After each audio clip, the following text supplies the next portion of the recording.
Les bruits de ma ville est un podcast qui traite des sujets dont l'objectif est de nous éclairer sur l'impact de l'Évangile dans le monde. À travers nos partages, nous désirons toucher et fortifier nos auditeurs au moyen de conversations sur des expériences vécues, entre autres, afin de mieux connaître et servir Dieu. Préparez-vous à être illuminés et à entendre le raisonnement des merveilles de Dieu.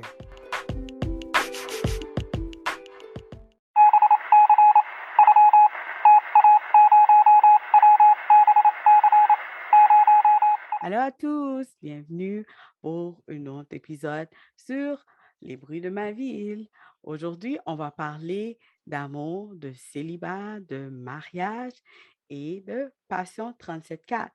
Aujourd'hui, j'ai l'opportunité d'avoir la fondatrice de Passion 37.4 avec moi, Caroline Mock.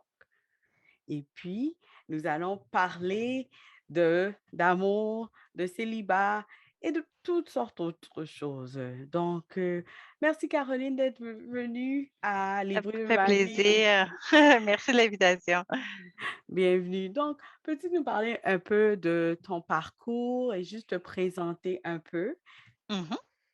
Donc, ben, c'est ça, j'aime raconter, au niveau de mon témoignage que ma mère, elle vivait, elle s'est divorcée et quand elle s'est divorcée, c'est ce qui l'a amenée à Dieu. Quelqu'un est venu la rencontrer. À l'époque, j'avais 6-7 ans. Et elle la dame qui est venue, parler de Jésus à ma mère, elle s'est ensuite tournée vers moi et elle m'a demandé si moi aussi je voulais avoir Jésus comme mon meilleur ami. Et comme j'étais rondelette et que j'ai les cheveux roux, j'avais pas beaucoup d'amis à l'école. Mhm. Alors quand elle m'a proposé d'avoir Jésus comme meilleur ami, eh ben, c'était un bon deal pour moi. Enfin un ami. Alors, je dis souvent que c'est le moment où est-ce que j'ai, accepté Jésus dans ma vie. Donc il est devenu mon ami, il était avec moi, j'avais une très bonne amitié avec lui, vraiment et tout. Puis là, j'ai grandi avec ça, ça m'a permis vraiment, de rester éloignée de beaucoup de mauvaises choses. Arrivée à l'adolescence, j'ai cherché d'autres amis ailleurs et ça m'a un peu détournée. Mais je sentais vraiment qu'il manquait quelque chose si j'avais pas Dieu avec moi. Alors je dirais que, à peu près quand j'ai eu, 20 ans à peu près, j'ai décidé ce coup-là de donner ma vie à Dieu. Alors je vois vraiment ça en 2 étapes. Une étape où est-ce que j'ai accepté Jésus, donc c'était un plus dans ma vie, alors que vers 20 ans, là, j'ai donné ma vie à Dieu. Alors là, c'est lui qui a vraiment pris tout le contrôle et à partir de là, j'étais leader de jeunes adultes dans mon église, et tout ça. Alors, mon parcours chrétien, ressemble à peu près à ça. Oui, oh wow. Et puis, juste te poser une question, quand, tu dis que tu étais en charge des jeunes adultes, Oui. est-ce que ça t'a ouvert à l'idée de peut-être, dans le futur, créer quelque chose pour eux ou Pour les jeunes adultes, en fait, ben, c'est ça, j'avais comme plusieurs, j'avais plusieurs personnes, que je m'occupais en général et à cette époque-là, j'étais célibataire et j'avais, la plupart des jeunes, adultes que je m'occupais aussi étaient, célibataires. Alors ça donnait que je faisais beaucoup d'activités que le monde pensait être des activités pour célibataires, mais en fait, c'était pour mes amis. Et on se ramassait des fois, on était 30-40 dans l'appartement où est-ce que Wow! j'étais. On a fait des voyages pour aller voir des concerts à Toronto, toutes sortes d'activités et tout et ben, c'est ça, j'ai laissé l'impression, aux gens de mon église que j'organisais des choses pour les célibataires alors que dans mon cœur, c'était pour mes amis autour de moi. Alors, ben, c'est ça, c'est comme ça que, j'ai reçu le titre alors que c'est pas tout à fait dans cette direction-là que je m'en allais, j'y avais comme pas vraiment songé. Mais je pense que, ils ont dû voir quelque chose en toi qui ramenait les gens aussi comme, à vouloir faire des activités, même si c'était comme la plupart des gens, c'était des amis, mais à la place d'aller dans le monde, ils venaient à l'église et se tenaient Mmh mh. plus avec les gens de Mmh. l'église, qui est aussi très important. Mmh. C'était mon but en tant que leader chrétien, d'aider ces jeunes-là à peut-être se séparer de certaines mauvaises habitudes, qu'ils pouvaient avoir pris, en fréquentant, les gens dans le monde ou quoi que ce soit. Alors, il fallait leur créer, au fond, une nouvelle vie, hein. Donc, si les samedis soirs, ils sortaient clubber, il fallait que j'organise quelque chose les samedis soirs pour les aider à changer leurs habitudes. C'est comme ça qu'un peu, j'ai commencé vraiment à organiser plus d'activités pour eux. Pour mon but, c'était vraiment de leur donner un bon temps, leur montrer que d'être chrétien, c'est pas plate. C'est pas juste une histoire de dimanche matin qu'on va à l'église, mais c'est vraiment, un style de vie qui, au contraire, on peut avoir vraiment beaucoup de plaisir et tout ensemble. Alors, c'est vraiment ça mon but, puis, je pense que ça c'était la direction qu'on a été. Ah non, ça c'est super cool. Donc, tu disais que, dans le groupe, il y avait beaucoup de célibataires. Mmh. Qu'est-ce qui se passait? Comment ça, il y en avait autant? Est-ce que les gens se mariaient pas? Est-ce qu'ils en avaient pas encore envie ou c'est juste qu'ils trouvaient peut-être pas la bonne personne? Oui, c'est vrai que, bon, comme je dis, mon groupe était de jeunes adultes, donc c'était juste après la jeunesse. Donc, généralement, on s'entend que les jeunes à la jeunesse sont généralement célibataires, mais quand on arrive vers, 25 ans, quand on commence à faire moins partie de la jeunesse et qu'on est encore célibataire, heu, c'est un peu difficile de trouver quelqu'un des fois dans l'église. Mmh. Et c'était en tant que leader chrétien, je voyais souvent, ce besoin-là chez les personnes qui m'entouraient, chez les jeunes que je m'occupais, qui voulaient rencontrer quelqu'un, mais qui trouvaient personne à l'église. Alors, ils allaient souvent dans le monde et là, ils en finissaient par perdre leur foi et tout ça. Alors, mon but, c'était vraiment de les fortifier dans le Seigneur, pour qu'ils puissent vouloir continuer, à mettre Dieu d'abord, puis faire confiance que Dieu allait s'occuper de leur, situation, Oui, sociale, maritale, et tout ça. c'est Alors, voilà pourquoi que la plupart des gens étaient, célibataires autour de moi.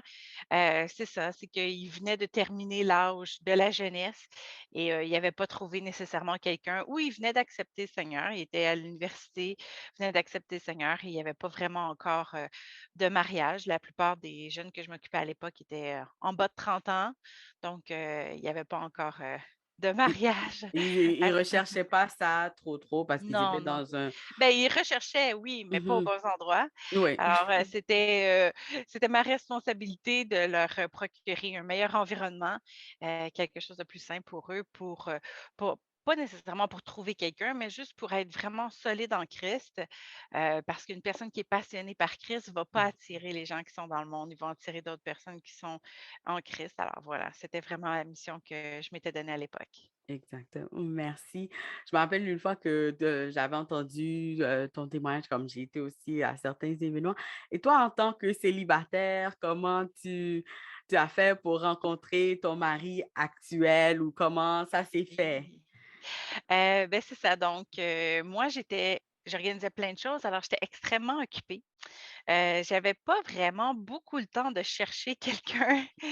Alors et les personnes dans l'église, j'étais pourtant dans une très grande église, mais il y avait pas vraiment personne avec qui j'avais partagé une certaine chimie. Alors, et j'étais dans une église où est-ce qui ne se mêlait pas beaucoup aux autres. D'ailleurs, je ne sais pas si c'est comme ça dans ton coin, mais malheureusement, c'est peut-être un des difficultés, que les chrétiens célibataires ont, c'est que souvent, il y a pas beaucoup d'activités interéglises. Mmh. Peut-être plus au niveau de la jeunesse, de temps en temps, ils vont faire certaines activités, mais en général, généralement, les activités interéglises sont pas super encouragées. Alors, si tu regardes dans ton église et tu vois personne d'autre qui peut t'intéresser, généralement, c'est là que le monde s'en allait dans le monde. Mmh. Mais là, il commençait à y avoir les idées d'aller sur internet, sur un site de rencontre. Moi, j'étais pas très, très chaude à l'idée parce que je pensais que c'était juste des désespérés qui allaient sur ça, des pervers puis des désespérés. Mais il y avait de plus en plus, il y avait des sites chrétiens, fait que j'étais un peu, bon, je me posais des questions et beh, c'est ça, donc ma leader à moi à l'époque, celle qui s'occupait de moi à l'église, elle m'a encouragée à aller sur un de ces sites de rencontres. J'avais 32 ans rendue là, 32, oui 32.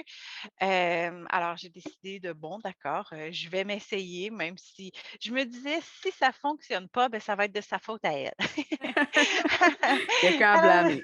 voilà, fait que j'ai décidé d'essayer ça et je l'ai fait en ayant un bon suivi avec elle, c'est-à-dire que je lui ai montré mes profils, et quand j'avais des personnes qui manifestaient un intérêt ou quoi que ce soit, j'y en parlais avec elle.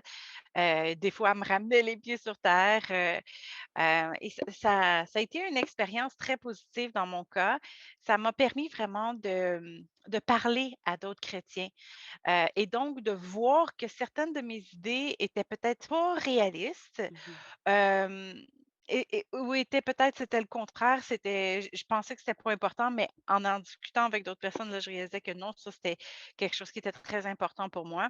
Ça m'a permis vraiment de réévaluer mes critères et de me dégainer, mhm, de parler à plus de gens et tout ça et de dans un certain sens, d'assumer le fait que je voulais rencontrer quelqu'un.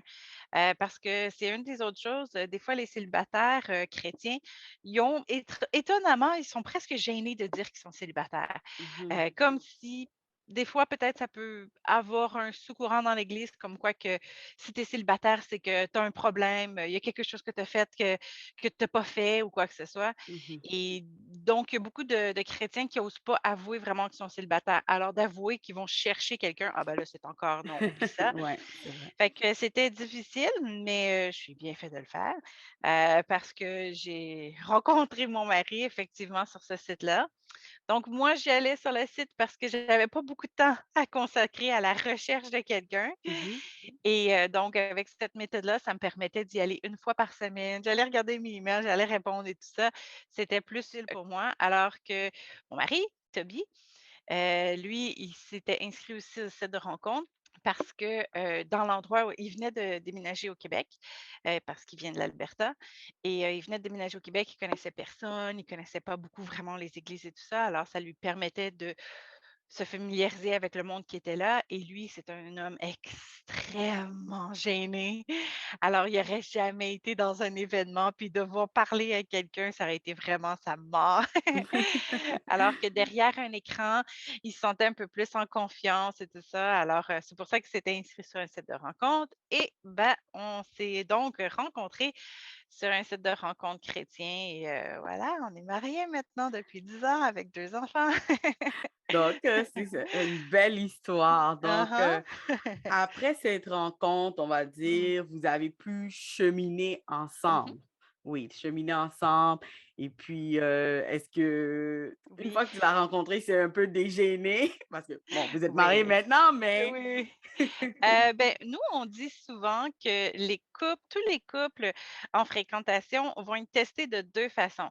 Ils vont être testés soit par le temps ou testés par le feu. Et donc soit, la relation, va être testée parce que la fréquentation va être longue et c'est là que ça va permettre au couple d'être testés, de voir est-ce qu'ils vont vraiment bien ensemble?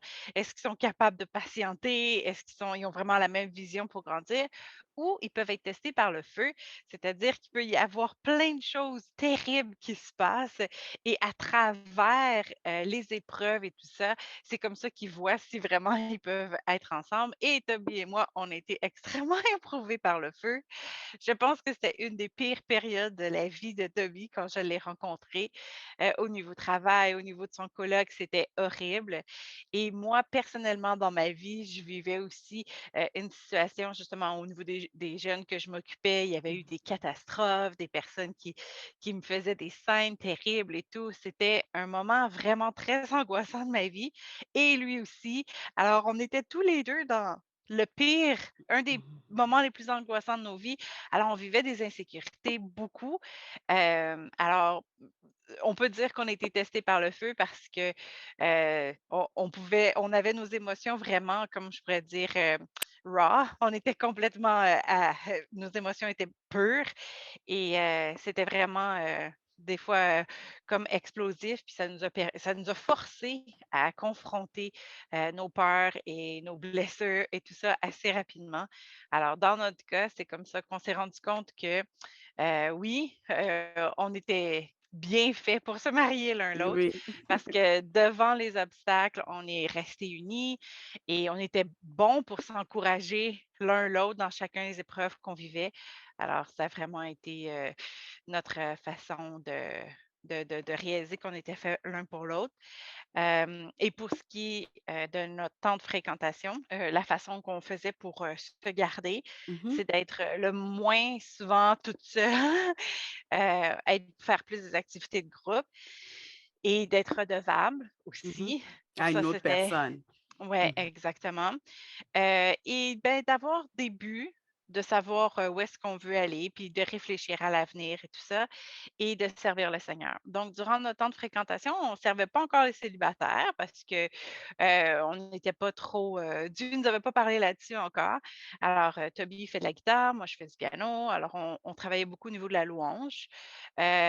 Donc, encore là, c'était une bonne façon pour nous, de tester nos caractères parce que quand on est en train de servir Dieu, ben, ça nous permet de voir vraiment, le caractère de l'autre personne et c'est ça. Alors on a travaillé là-dessus, on servait aussi au niveau de la traduction à notre église, donc mon mari est anglophone, moi francophone, alors ça nous permettait de travailler là-dedans. Alors c'était une des façons, qu'on a pu, se se fréquenter de façon, sous les yeux de Dieu et tout, en travaillant pour le Seigneur. C'était une des meilleures façons de de se garder. J'ai vraiment aimé qu'est-ce que tu as dit parce que parfois, les gens rencontrent une personne et c'est comme si la personne devient une idole, tu vois? Mmh, Et c'est vrai. puis, je pense que ça a été une bonne chose que vous aviez la base, que Dieu est au milieu du Mmh mh. couple. Donc, Mmh. ça, c'est une chose que, les célibataires aussi doivent retenir que oui, c'est vrai, tu trouves quelqu'un, mais tu chrétien, il est chrétien, Dieu au centre. Oui. Donc, de pas mettre la personne au plus haut, de juste faire Mmh. attention à certaines choses parce qu'après, ça peut peut-être causer aussi des problèmes, Mmh. à l'avenir. Donc, Mmh. j'ai vraiment Parce aimé qu'il cette faut partie. regarder à l'investissement à long terme. C'est ça. Évidemment, une fois qu'on va être marié, on va vouloir servir Dieu ensemble. Alors, c'est important de déjà commencer à servir Dieu avant, pour qu'on puisse voir si cette compatibilité-là est là, non seulement au niveau de l'affection, mais aussi au niveau des dons spirituels qu'on peut mettre ensemble après pour servir Dieu une fois marié. Alors, c'est un bon moment de travailler là-dessus. C'est ça, merci. Et puis, je voulais savoir quel a été le déclic pour la création de Passion 37.4? Donc, est-ce Oui, qu'il y a eu un donc déclic, quelque chose s'est passé? ouais. Donc, quand on s'est mariés, est-ce qu'on était déjà mariés? Oui, on était mariés.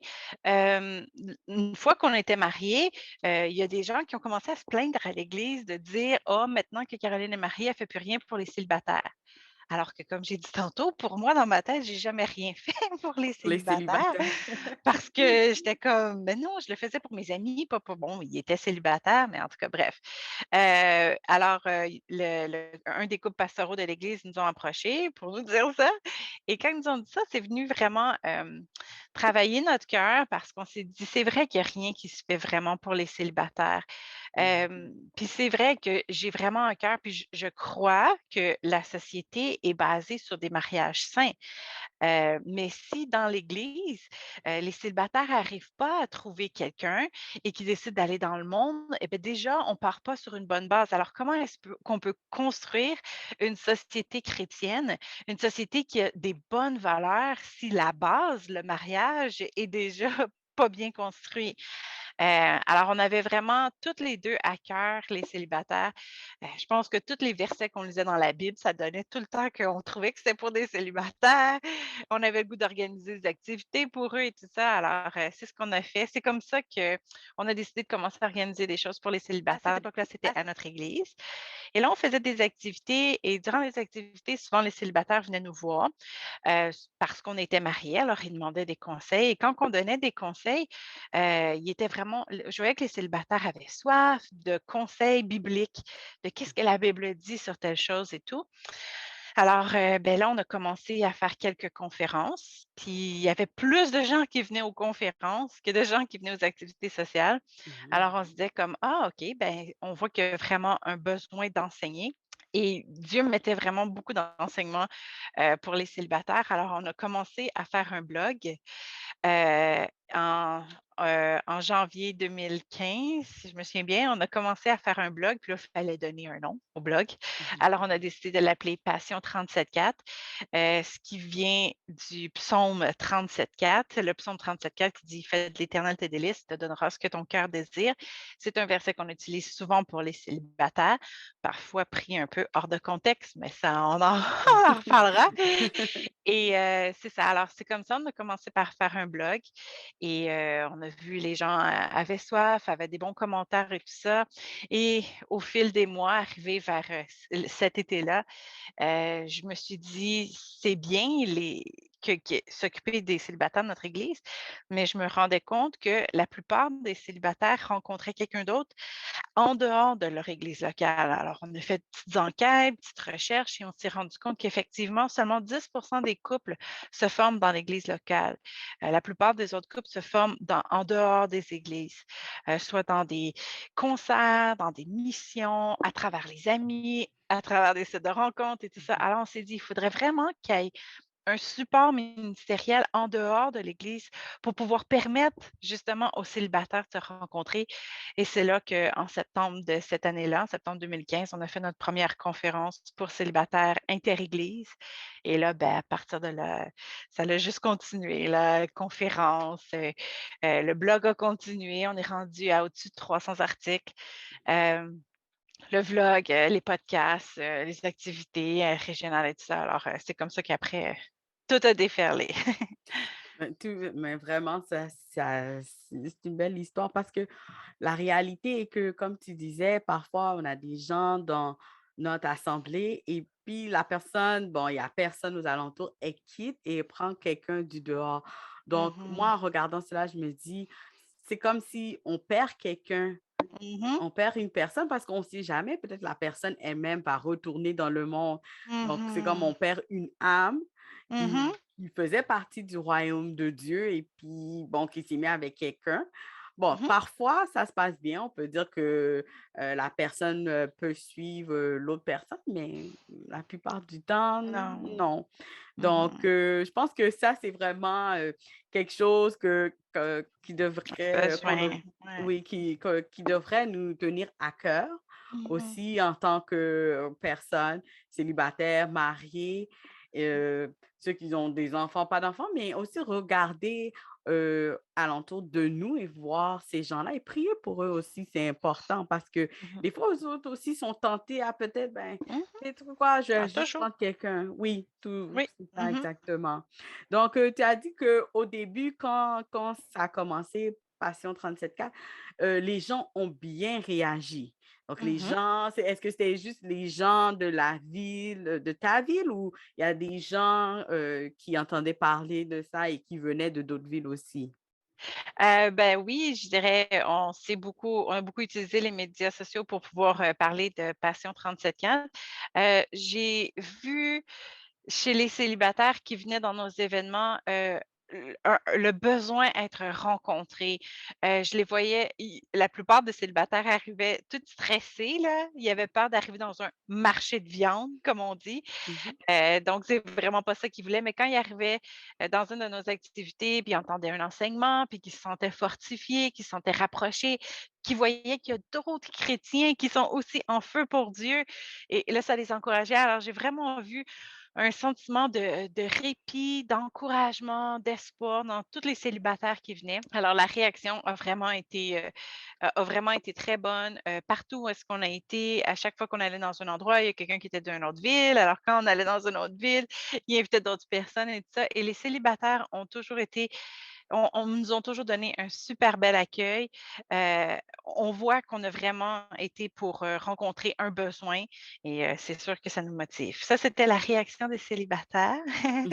Mais le côté, des pasteurs, de tout ce qui est autorité en église, ça a été extrêmement difficile. On s'est fait persécuter là, mais, au que ça Mmh. a aucun bon sens. Plusieurs pasteurs, pensaient qu'on était là pour voler leurs brebis. Il y a beaucoup de pasteurs qui aimaient pas l'idée, qu'on fasse des activités en dehors de leur église et qu'on invite des personnes de différentes églises parce qu'ils avaient peur que leurs brebis s'en aillent dans d'autres églises et tout ça. On a eu beaucoup de personnes qui disaient: «Ben, ni moi ni mon mari, on n'est pas des pasteurs». Alors, ils étaient comme: «Vous êtes qui? Sous quelle autorité? Est-ce que vous enseignez?» et tout ça. Alors, on a eu beaucoup de, beaucoup de batailles de ce côté-là, de personnes qui voulaient pas de nous, qui voulaient pas nous voir, qui rejetaient. On a même eu une personne un jour, qu'on voulait présenter et aider les célibataires et elle était comme: «Non, nous, on rejette votre ministère» et tout ça. Alors, on a eu vraiment beaucoup d'opposition au point où est-ce qu'on a décidé, dans un certain cas, dans un sens, de pas, de au début, ce qu'on voulait, c'était réunir les églises ensemble. Notre but, c'était Oui. vraiment d'aller voir les pasteurs, de dire: «Travaillez ensemble pour les célibataires, mais ils sont peut-être trop occupés». Alors, on a décidé de laisser tomber ce côté, de pour réunir les églises et on va directement, voir les célibataires, prendre soin d'eux. Tranquillement, il y a de plus en plus d'églises qui commencent à ouvrir. Il faut dire que nos pasteurs à nous, eux aussi ont des contacts, puis ils ont vu qu'est-ce qu'on a comme cœur. Alors eux, ils sont Mmh. en train de nous encourager de continuer à faire qu'est-ce qu'on fait et eux, leurs pasteurs autour d'eux, ben, ils peuvent témoigner aux autres comme quoi qu'effectivement ce qu'on fait, c'est pas du tout pour retirer. On n'a aucun intérêt pastoral. On veut vraiment pas partir à l'église ou quoi que ce soit. Alors, on essaie de rassurer les pasteurs. On n'est pas là pour voler personne. Au contraire, une de nos plus grands messages, c'est qu'on dit que les célibataires doivent s'impliquer dans leur église, qu'ils C'est doivent ça. grandir dans leur église, qu'ils doivent être une lumière et une colonne dans leur église. Alors, au contraire, on encourage vraiment les célibataires à devenir très solides dans leur église. Mmh. Alors, c'est ça. Alors, je dirais, la réception au niveau célibataire a été fantastique, est encore fantastique et on sent vraiment qu'un besoin est rencontré. Et au niveau de la direction des églises, ben, on a encore un travail à faire dans ce côté-là parce que c'est ça, je je je dirais pas qu'ils se sentent menacés là, puis: «Ah, ils sont donc ah» et non.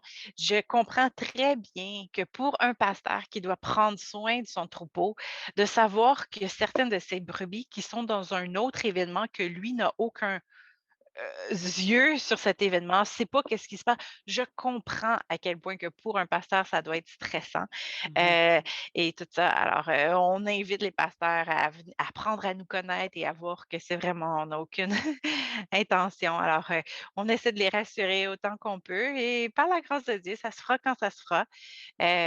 On s'empêche pas de continuer à De servir les continuer. célibataires. Non, C'est non, on ça, prendra c'est notre ça. moyen.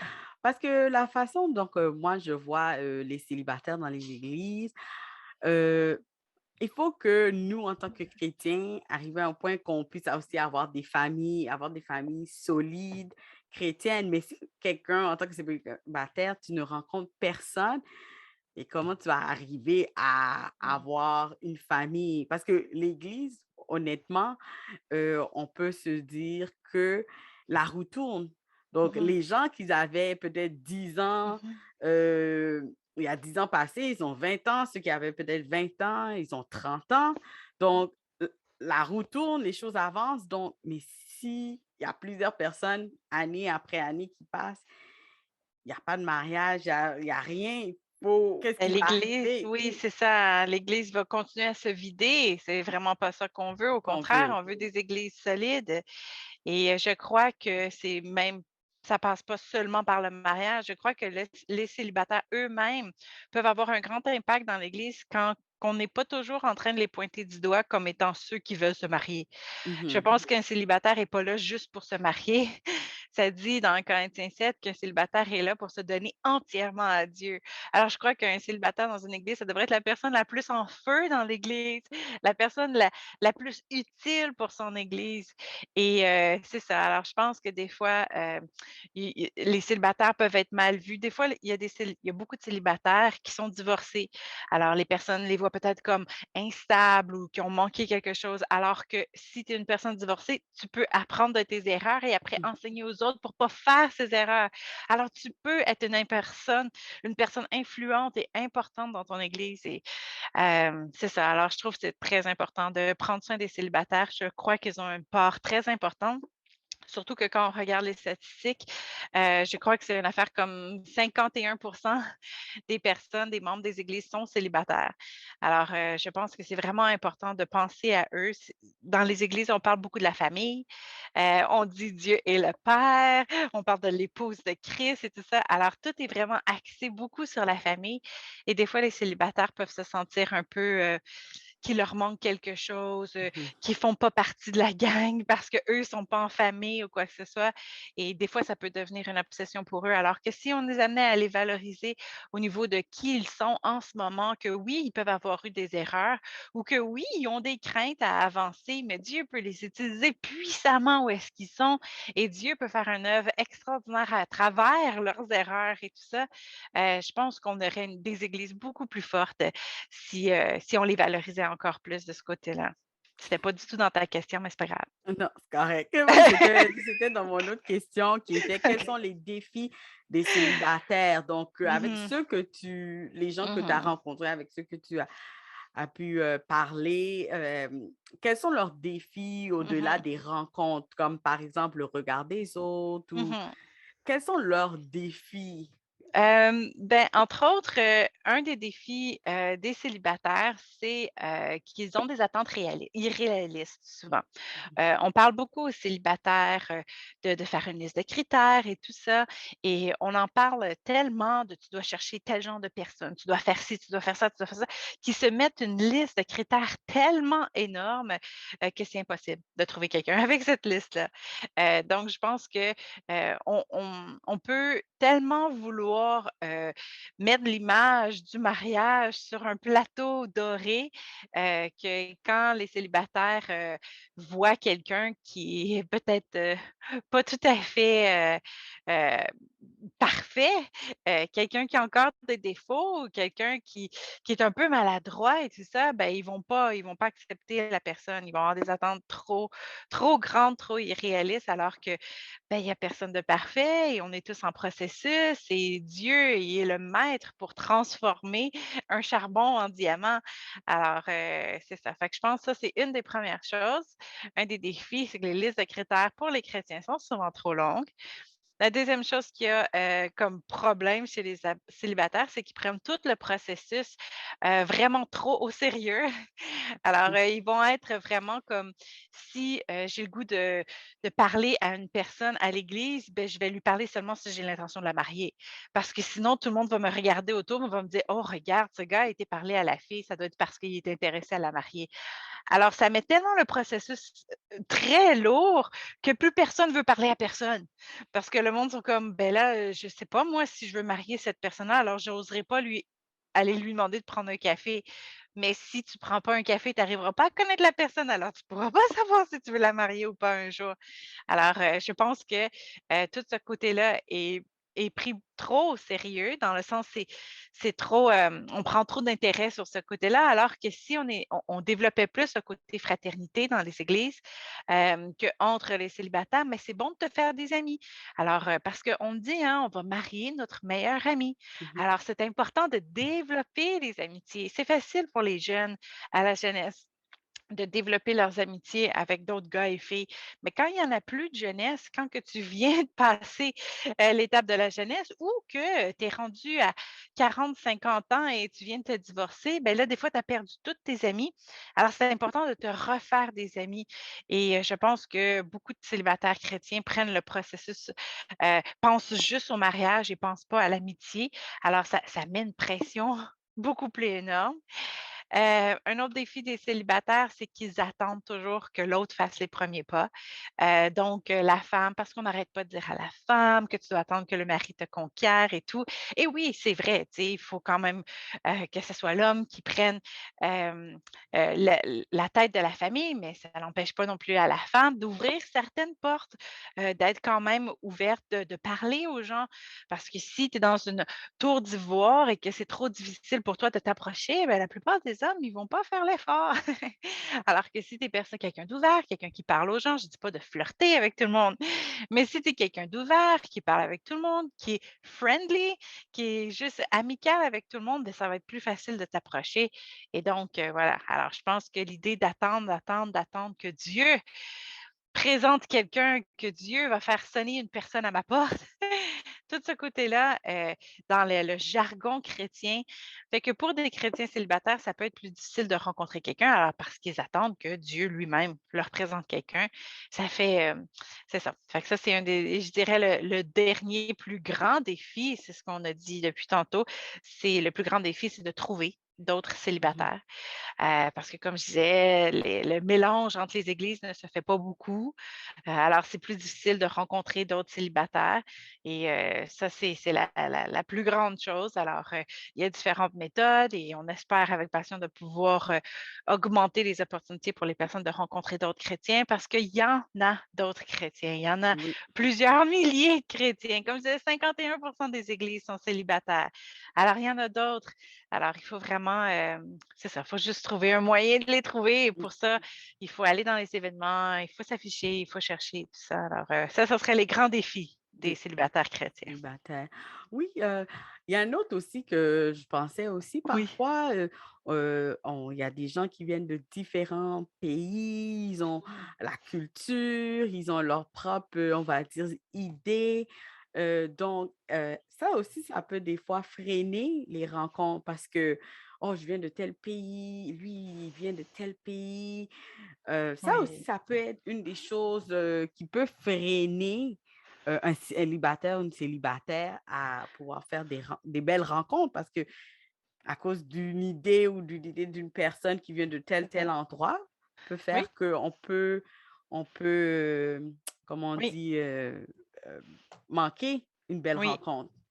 Oui, peut-être, ça, je pense que ça peut être un défi au niveau de tous les célibataires, pas seulement les célibataires chrétiens. Mais il peut avoir, dans la même ordre d'idée, la crainte de parler à quelqu'un qui est pas de la même église que toi ou qui est pas de la même dénomination que toi, de dire comme: «Ah non, s'il est pas de la même dénomination que moi, on n'aura pas la même valeur au départ et tout, alors ça fonctionnera pas». Alors je pense qu'effectivement, malheureusement encore, le milieu chrétien, on est beaucoup peut-être trop divisé encore en un paquet de dénominations. Et parfois, effectivement, les dénominations peuvent être un frein à rencontrer quelqu'un. Et ça redevient encore, comme je disais tantôt, un des points sur notre liste de critères. Moi, longtemps, j'avais toujours dit que j'allais jamais, que je voulais absolument rencontrer quelqu'un qui venait à mon église. Il fallait que la personne soit à mon église. Et pour moi, il n'y avait rien d'autre dans le monde que mon église à l'époque. Et c'est en discutant avec quelqu'un d'autre de chrétien qui me disait, mais pourquoi il y en a d'autres chrétiens ailleurs? Qu'est-ce qui fait que c'est là que j'ai réalisé? Je suis comme, oui, mon but premier, c'est de servir Dieu. Que ce soit à cette église-là ou ailleurs, mon but, c'est de servir Dieu, de grandir en Dieu, d'être une influence pour Dieu, pour le royaume de Dieu. Et c'est ça. Alors, il a fallu que je passe par-dessus ce critère-là parce qu'évidemment, Toby venait d'arriver à Montréal, donc il était pas, il n'y avait pas une église ou quoi que ce soit. Alors, il n'était pas du tout membre de notre église. Alors, ça a été comme une chance que j'ai passé par-dessus ces critères-là parce que, Mmh. ouais, parce que j'aurais été encore seule. Je voulais savoir aussi, pendant la pandémie, comment vous avez fait pour maintenir, on va dire, Passion 37.4. Je sais que la pandémie, ça fait quand même 2 ans. Donc, il y a eu Ouais. des difficultés. Donc, comment vous avez fait pour maintenir? Mais moi, dès que la pandémie a commencé à arriver, je me suis dit: «C'est le moment où est-ce que les célibataires ont besoin le plus d'assistance». Parce que d'être confiné à la maison, toute seule, c'est encore pire pour des Mmh. célibataires que ça l'est pour toutes les autres. Alors, on a et au contraire, je pense que, en 2019, on avait fait comme une cinquantaine d'événements durant l'année et en 2020, avec la pandémie, on a monté à 80 événements. Ah, On les a faits plus en ligne, oui. évidemment, Mmh. considérant qu'est-ce qu'il y avait, mais dès qu'on avait une ouverture, dès que le gouvernement disait: «C'est correct pour un groupe de 20 de se voir dehors», on dit: «OK, on va faire une randonnée». On a trouvé toutes les même je me souviens l'année passée, ici au Québec, on va souvent à la cabane à sucre Oui. et donc on voulait absolument y aller, mais tout était fermé. Alors, les cabanes à sucre étaient ouvertes, mais ils faisaient des boîtes à lunch pour emporter. On a juste fait une rencontre, on a été marcher dans autour de la cabane à sucre. On a presque mangé notre boîte à lunch, chacun dans nos autos, mais on est sortis. Alors ce que je faisais, c'est ce qu'on a fait, de créer le plus d'activités possibles, autant en ligne ou comme, je me souviens dernièrement, le gouvernement disait tout était fermé, aucun droit de se voir, sauf ceux qui sont en thérapie. Alors, si vous avez une thérapeute, vous avez le droit de faire un petit rassemblement. Ah oui? Alors, je me suis trouvée une thérapeute chrétienne et on a fait une séance de thérapie, pour permettre aux célibataires de sortir, de se voir, de faire des choses. Alors, on travaille très fort à créer le plus d'activités qu'on peut en suivant les règles et sinon, ben, de faire beaucoup d'activités en ligne. Puis c'est ça, je calculais l'année passée, là, en 2021, on a eu, je pense qu'on était rendu à 130 Wow. rencontres en un an, des rencontres en ligne, des rencontres en présentiel et tout ça, des formations et tout. On a vraiment, fait une grande diversité et on continue à essayer d'en offrir le plus possible. Parce que c'est surtout dans ce temps de pandémie, je trouve que les célibataires ont le plus besoin, de rencontres et je le dis et je leur ai dit: «La pandémie, Dieu est pas surpris que ce Mmh soit mh. arrivé. Non. Alors Dieu, il est pas, enchaîné par qu'est-ce qui se passe. Alors je crois que Dieu peut nous utiliser puissamment même à travers la pandémie. Il faut juste ouvrir notre cœur, être être malléable pour laisser Dieu nous utiliser de toutes sortes de façons, mais il faut vraiment pas, laisser la pandémie s'arrêter. Au contraire, il faut que ça soit, une façon de s'élancer encore plus là et d'aller, chercher d'autres célibataires qui ont besoin de notre assistance. Et de pouvoir, oui, comme tu as dit, d'avancer et de pousser au travers, Mmh. on C'est va ça. dire, de ce qu'est-ce qui se passe. Je regardais, sur votre site et j'ai vu qu'il y a plusieurs groupes au Québec et Mmh mh. ailleurs dans Mmh. le monde. Donc Oui, comment vont les groupes? Est-ce qu'ils sont toujours actifs? Font des oui. activités? Donc, nos groupes qu'on fait à travers le monde, c'est surtout, au niveau activité sociale. Donc, nous, moi, mon mari, on s'occupe du côté, spirituel au côté enseignement. Donc, nous, on se déplace d'une région à l'autre, mais les personnes responsables d'une région en particulier, elles fait des activités sociales pour, sa région. Donc pour ce qui est des activités sociaux, on en a un peu partout. Pour l'instant, on a surtout le groupe, de Montréal, Laval, et Longueuil qui sont actifs, qui organisent des activités, pas mal à tous les mois. On a un groupe aussi dans le centre du Québec, donc Drummondville, Victoriaville, et ça, dans ce coin-là, qui organise aussi des activités. Heu pour ce qui est de nos groupes à Rimouski, Gatineau, Québec et Gatineau, Québec, Rimouski, Sherbrooke. Donc ces 4 là, on est en train tranquillement de les reformer parce que comme je disais, vu que c'est des groupes qui sont là pour organiser des activités sociales, ben, malheureusement, en temps de pandémie, c'était plus dur de faire des activités en présentiel.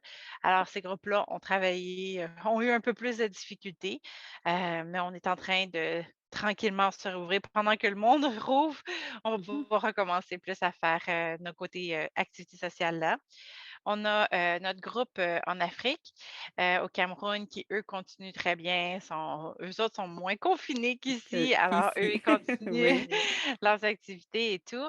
Notre groupe à Madagascar et continue aussi, à faire, certaines choses, à discuter un peu. Encore là, on est en train de les aider à essayer de continuer à avancer plus et en France, à Paris, c'est pas passion qui est là nécessairement, mais on a fait un genre d'alliance avec un groupe qui fait la même chose que nous là-bas et donc on travaille avec eux et eux, ils ont, peut-être, 7-8 groupes à travers la France, puis un peu en Italie et en Belgique, qui organisent des activités pour célibataires. Alors ça nous permet de prendre soin des célibataires qui sont en Europe à travers eux.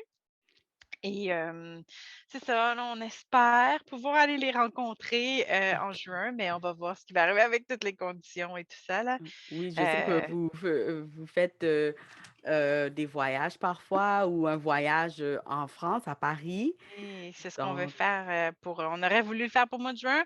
Là, il faut que je contacte l'agent de voyage, voir où est-ce que ça en est avec toutes les histoires, de passe sanitaire et tout ça là, mais c'est vraiment dans nos projets. Ils nous ont invités, ça serait pas la première fois qu'un groupe du Québec qui irait en France et ça fait du bien de parler à d'autres chrétiens, de voir que tout le monde a les mêmes combats mais que tout le monde a le même Dieu pour les soutenir. Alors ça vaut la peine de se promener un peu. super, non, c'est une très bonne chose. Mmh. Une autre question que j'avais, est-ce que tu as une histoire de peut-être des célibataires qui ont participé, à Mmh. vos programmes, qui se sont rencontrés, mariés ou Oui. qui sont en fréquentation maintenant? Oui, on a plusieurs personnes, qui se sont rencontrées. Il y a un couple, un super beau couple, là, ils sont trop mignons. Ils se sont rencontrés dans une de nos activités. Maintenant, ils sont déménagés en France, mais c'est vraiment un couple, super mignon. Il y en a plusieurs qui ont rencontré des gens dans nos activités, mais il y en a plusieurs qui ont rencontré quelqu'un en dehors des activités à cause des conseils qu'on leur a donné de faire. Oh wow, OK. Alors en venant à nos activités, en venant à nos conférences, en écoutant, ils ont appris comment s'ouvrir aux autres, ils ont appris comment, avoir leur cœur, guéri pour pouvoir s'offrir aux autres. Alors, on entend plusieurs personnes qui se marient à chaque année, parce qu'ils ont, dans un certain sens, eu de l'aide avec ce qu'on a pu leur, investir dans leur vie et on a plusieurs histoires, mais on les entend pas toutes, parce que des fois, justement, quand ils sont plus célibataires, ils nous parlent plus. Mais là, ça va peut-être changer parce qu'on est sur le point de lancer notre, 2e, volet de notre ministère. Notre ministère grandit. On va lancer, le ministère qui s'appelle, Mode, observation et ça va être un ministère qui va être pour les couples en fréquentation. Parce qu'on D'accord. s'est fait, poser beaucoup de questions pour, les couples qui commençaient à se former et qui sentaient encore peut-être pas beaucoup d'appui. Quand ils allaient voir leur pasteur, c'était juste: «Ben, vous devez pas, avoir relation sexuelle avant le mariage». Mais c'était comme tout, il y avait rien d'autre. Oui, mais est-ce que telle chose est un feu rouge ou est-ce que telle chose je devrais négocier ou quoi que ce soit? Alors, on a eu beaucoup de personnes qui nous ont demandé des conseils. Alors, on pense que c'est vraiment un besoin et on va commencer bientôt. On va même offrir les cours de préparation au mariage et tout ça. Alors, on va commencer à suivre les couples en fréquentation. Alors, peut-être que là, on va avoir encore plus d'histoires à raconter parce que là, on va les suivre ici, mais voilà, c'est où est-ce qu'on s'en va. Ah super, non, ça c'est de belles choses. Oui. Donc, c'est sûr que Dieu a commencé quelque part avec vous et puis les choses avancent aussi, donc c'est une très bonne chose. Donc je voulais savoir, est-ce que tu as, des mots d'encouragement pour nos célibataires? Donc, surtout maintenant, on va dire en 2022, la pandémie et tout. Mm. Aurais-tu quelques mots pour les encourager à tenir la Oui. foi aussi, mais Mhm. à pouvoir, toujours, espérer et puis avancer de l'avant? Mhm. 2 choses que je dirais. Premièrement, de vraiment entrer dans ton appel. De travailler, de t'occuper des affaires du royaume et ça, comme je disais, pandémie ou pas, Dieu a besoin qu'on se donne complètement à lui. Dieu veut nous utiliser d'une manière puissante, qu'on soit célibataire ou pas, mais même les célibataires ont vraiment un appel. Je crois et j'ai vu beaucoup de célibataires qui, une fois mariés, n'avaient plus du tout le même appel et à cause qu'il y avait pas rencontré l'appel que Dieu avait pour eux avant de se marier, ils ne pouvaient plus le faire après. Il y a un temps spécial. Quand on est célibataire, on est dans une saison particulière où est-ce que Dieu peut nous utiliser puissamment d'une façon où est-ce qu'on pourra peut-être pas le faire plus tard. Alors, c'est important, moi, c'est ça que je dirais aux célibataires, de vraiment rentrer dans l'appel que Dieu a pour toi, ce que Dieu veut accomplir. Dieu nous forme, nous transforme, nous fait grandir quand on est en train de le servir. Et aussi souvent, il y a beaucoup de personnes qu'on a vues qui ont rencontré leur partenaire dans le milieu où est-ce qu'ils étaient en train de servir Dieu, justement. Alors, ça peut être une très bonne opportunité en même temps de rencontrer quelqu'un, mais si on sert Dieu, je crois qu'on est vraiment à la place parce que Dieu veut et ça nous aide à ne pas avoir le blues. Parce que si on est tellement occupé à servir Dieu, quand on sert Dieu, on devient excité, on devient, illuminé, on est tout rempli et tout et bon, ça fait déjà quelqu'un qui est un peu plus attirant qu'une personne qui est désespérée à rencontrer quelqu'un. C'est ça. Mmh. Mais c'est ça. Alors je pense que pandémie ou pas, on a toute un œuvre qu'on peut faire pour Dieu. Il faut se lancer à fond et le deuxième encouragement que je dirais, c'est de se faire des amis. Je pense que, c'est important de développer plus d'amitié. On peut des fois s'habituer à nos mêmes petits groupes, des filles qui sont tout le temps les mêmes trois quatre filles ensemble ou des gars qui ont leurs petites habitudes de gars. Puis là, on a tout le temps le même milieu et il y a rien qui change. Mais pandémie ou pas, il faut apprendre à se faire davantage d'amitiés. Il y a des amitiés qui vont rester comme ça, juste des connaissances. Il y en a qui vont devenir des conseillers dans d'autres domaines. Puis c'est à travers ces amitiés-là qu'on va probablement rencontrer la personne que, Dieu va nous guider vers. Alors, je pense que c'est vraiment très important de développer plus d'amitié, de travailler là-dessus. On n'a jamais trop d'amitié. On peut avoir trop de conseillers, alors il faut faire attention là-dessus, mais des amitiés, il faut continuer à tendre la main vers les autres. Puis ça, on peut même le faire en ligne. On peut rencontrer d'autres personnes à travers les médias sociaux, à travers des cours en ligne ou quoi que ce soit. Faut être là, il faut sortir, il faut se faire des amitiés et c'est comme ça qu'il y a le plus de chances de rencontrer quelqu'un. C'est ça exactement. Comme, moi en 2020, j'ai commencé à faire j'avais commencé à faire du bénévolat donc et puis chaque personne qu'on mettait avec, c'était un gars. Donc nous, on allait livrer de la nourriture, dans des quartiers on va dire précaires et puis on déposait, on va dire, la nourriture devant, la maison de la personne. Donc, on Mhm. était toujours à 2, mais on n'était pas chacun dans une seule voiture. On était chacun dans Ouais. notre voiture, mais j'ai pu rencontrer, quelqu'un qui est devenu un ami à moi. En 2021, on avait un jardin ensemble on va dire un jardin communautaire et puis, c'est ça que tu as raison pour dire que, Mhm. on peut rencontrer des gens n'importe où.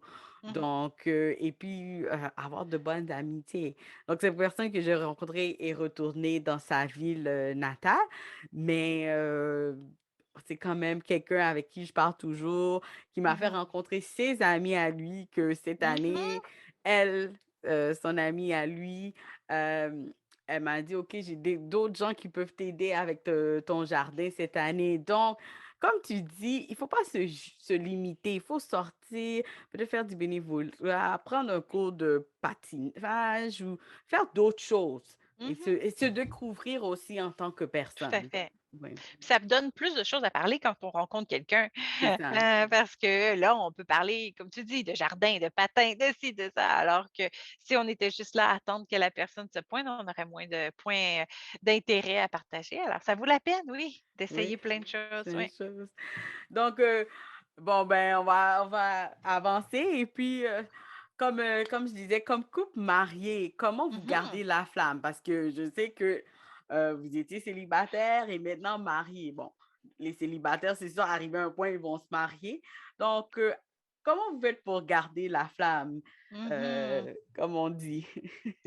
Ben, là, en ce moment, on est 24 heures sur 24 ensemble à cause qu'il Oui. travaille à la maison, mais c'est pas un problème. On est très bien ensemble. Je pense que ce qui nous aide le plus à garder la flamme, c'est qu'on n'est pas exigeant.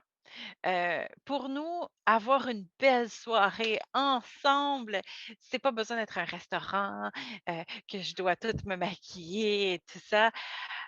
On a un sac de chips devant la télé et on est très heureux ensemble.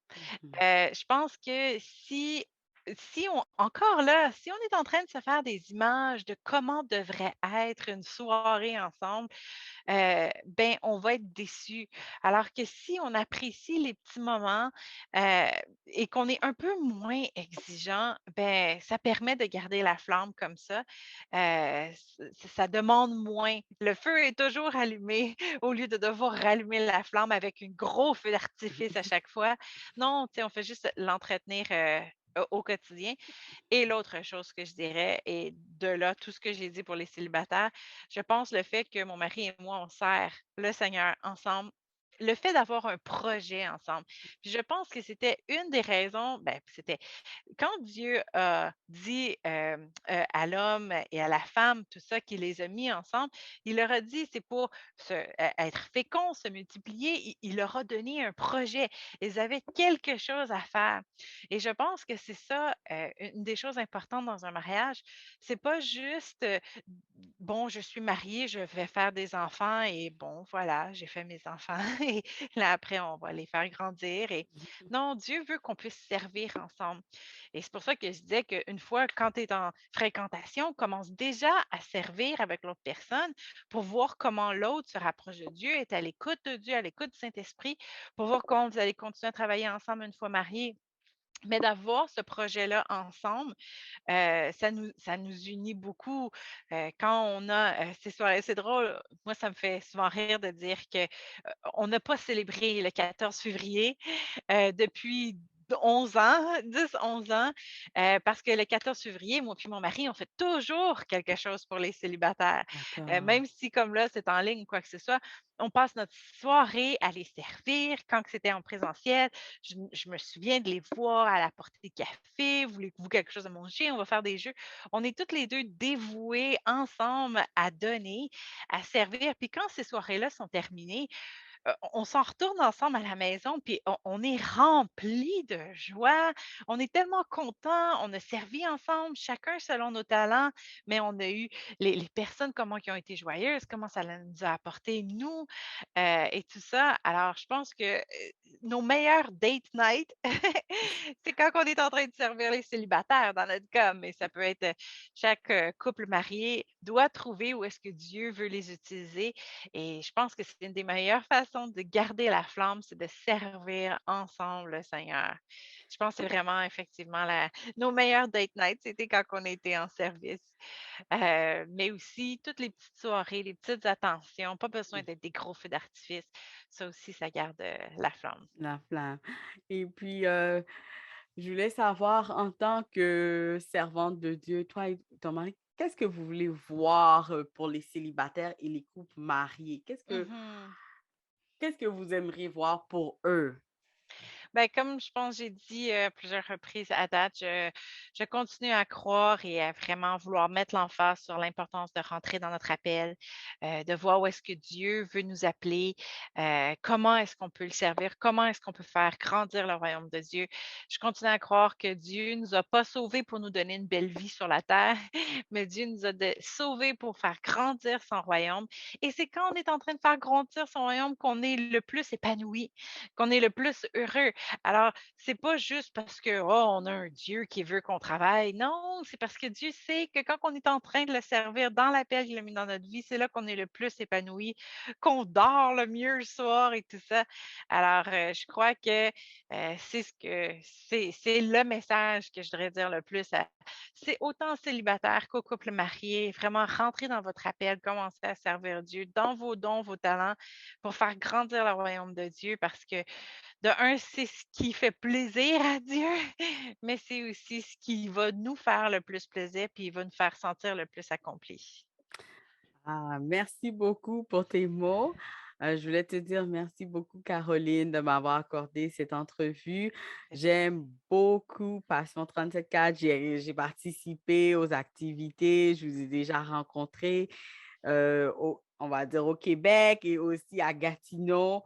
Donc, on vous aime beaucoup ici. Donc, merci beaucoup. Ça fait J'aime beaucoup vos plaisir. articles que je reçois aussi par courriel. Donc, on est bénis. Je peux dire que Ah. moi, je suis bénie. Donc, Mmh. j'ai été très contente de te recevoir. Est-ce que tu as un dernier mot pour nous? Ben, je pourrais répéter: «Rentrez dans votre appel», puis aux célibataires: «Faites-vous des amis, ça va vous faire du bien». Super, merci encore Ça d'être fait plaisir. venu. Et puis, on se voit bientôt. Merci à tous. Et puis, on se revoit bientôt pour un autre épisode.